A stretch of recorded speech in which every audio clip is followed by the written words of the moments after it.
एक घने जंगल में एक बहुत ही चालाक लोमड़ी रहती थी जिसका नाम था लोमी। वह हमेशा दूसरों को बेवकूफ बनाकर अपना काम निकाल लेती थी। उसी जंगल में एक भोला भाला और बड़ा सा भालू रहता था जिसका नाम था भोलू। भोलू बहुत दयालु था, लेकिन वह आसानी से किसी की भी बात पर विश्वास कर लेता था। एक दिन भोलू को बहुत भूख लगी थी और वह खाने की तलाश में घूम रहा था। तभी उसे एक पेड़ पर शहद का एक बड़ा सा छत्ता दिखाई दिया। भोलू बहुत खुश हुआ, लेकिन वह छत्ते तक नहीं पहुंच पा रहा था। तभी लोमी वहां आ गई। उसने देखा कि भोलू परेशान है। लोमी ने सोचा, ये सही मौका है, मैं भोलू को बेवकूफ बनाकर खुद शहद खा सकती हूँ। लोमी भोलू के पास गई और मीठी आवाज में बोली, अरे भोलू भाई, क्या हुआ? इतने उदास क्यों हो?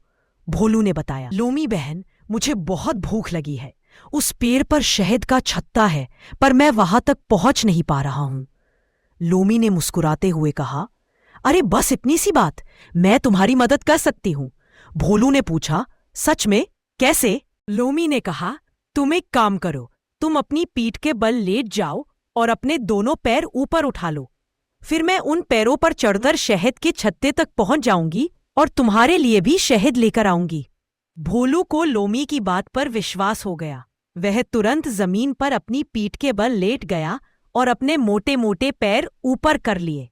लोमी धीरे धीरे उसके पेट पर चढ़ी और फिर उसके पैरों के सहारे पेड़ की टहनी तक पहुंच गई। जैसे ही लोमी छप्पे के पास पहुंची, उसने जल्दी से सारा शहद खा लिया। वह इतना ज्यादा खा गई कि उसका पेट फूल गया। अब वह नीचे नहीं उतर पा रही थी। इधर भोलू बहुत देर तक लोमी का इंतजार करता रहा। उसके पैरों में दर्द होने लगा था। उसने ऊपर देखा तो पाया कि लोमी का पेट शहद खाकर फूला हुआ है और वह उसे देखकर मुस्कुरा रही थी। भोलू को समझ आ गया कि लोमी ने उसे धोखा दिया है। वह दुखी होकर कहने लगा, लोमी बहन, तुमने तो सारा शहद अकेले ही खा लिया।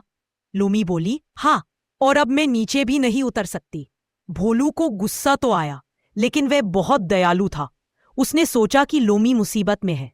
उसने लोमी से कहा, तुम फिक्र मत करो। भोलू ने एक लंबी सांस ली और अपने पेट को हिलाना शुरू कर दिया।